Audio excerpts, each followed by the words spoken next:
Bismillahirrahmanirrahim. Assalamualaikum warahmatullahi wabarakatuh. Marilah sama-sama kita berdoa, semoga Allah memberikan ilmu yang bermanfaat dan menjauhkan kita dari ilmu yang tidak bermanfaat. Apa itu ilmu yang bermanfaat? Ilmu yang bermanfaat itu bukanlah teori atau hafalan yang banyak yang teman-teman miliki selama di kuliah. Tapi ilmu yang bermanfaat adalah ilmu yang bisa memberikan dampak yang luas. Ilmu yang bermanfaat adalah ilmu yang bisa menciptakan perubahan, ilmu yang diimplementasikan, yang dilakukan. Jadi ilmu yang bermanfaat itu tidak diam pada diri kita sendiri, tapi ilmu yang melahirkan amal. Ilmu amal yang melahirkan perbuatan. Nah, jadi kalau kemarin teman-teman sudah belajar selama 7 pertemuan, kemudian hari Jumat tanggal 17 Juli, teman-teman sudah berusaha submit paper. Insya Allah, itu adalah sebuah bentuk implementasi, pemanfaatan ilmu, pengaplikasian ilmu, memberikan makna yang luas ketika ilmu itu dibaca oleh orang lain atau dimanfaatkan. Kenapa saya concern terhadap hal ini? Karena kita melihat di kehidupan kita sehari-hari, banyak kejadian-kejadian yang sangat mencerminkan bahwa pelakunya tidak menjadikan apa yang mereka ketahui, apa yang mereka ilmui, sebagai apa yang mereka amalkan. Sekali lagi, saya ingin mengapresiasi teman-teman sekalian yang telah submit atau yang berusaha submit juga. Saya sangat mengapresiasi jerih payah dan usaha teman-teman di tengah gempuran tugas-tugas dosen-dosen lainnya juga. Ada kuis yang sampai jam 8 malam. Harap diambil sisi positifnya. Maksudnya, saya juga berkontribusi terhadap kesibukan teman-teman. Jadi kesibukan teman-teman bertambah dengan tugas dari saya juga.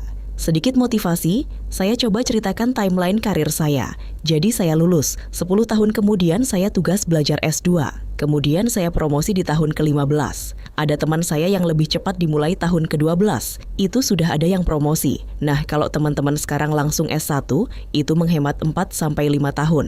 Dalam artian, jika timeline Lancer analog dengan saya, tapi kita nggak tahu keadaan masa depan, karena kita tidak bisa menjadikan masa depan itu sebuah hal yang pasti. Karena terdapat volatilitas dan uncertainty yang lebih besar. Jadi kalau teman-teman itu lulus pada saat ini, teman-teman itu paling cepat promosi di tahun ke-10. Artinya ada kemungkinan teman-teman itu akan menjadi pelaksana, fungsional umum, sekitar 6-8 tahun awal kerja. Dan selama itu pula teman-teman itu akan dibombardir dengan tugas-tugas yang memang secara teknis memang tugas teman-teman, bahkan mungkin ada tugas yang di luar job desk, tapi teman-teman harus kerjakan juga. Nah, seperti itu dinamika pekerjaan di level pelaksana. Dan itu jika teman-teman bekerja di kota besar, kayak mungkin penempatan nanti di Jakarta kurang lebih akan mengalami kesibukan. Kesibukan yang luar biasa karena biasanya volume pekerjaan yang tinggi di kota besar. Kecuali teman-teman berniat atau berminat ditempatkan di daerah yang slow living, semacam remote area. Saya pernah di Pekanbaru dan itu remote banget. Saya minimal bisa merasakan bahagia bahwa di sana itu volume kerjanya tidak sepadat di Jakarta. Walaupun di Jakarta ada tempat-tempat yang volume pekerjaannya tidak padat. Kembali lagi tergantung minat teman-teman, menyukai tantangan atau tidak.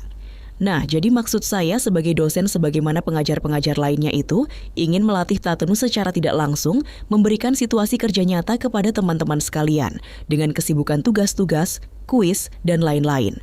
Nah, harap diambil positifnya bahwa teman-teman sudah dilatih dengan kecepatan dan kelincahan, sehingga nanti ketika masuk dunia kerja sudah bisa enggak kaget lagi.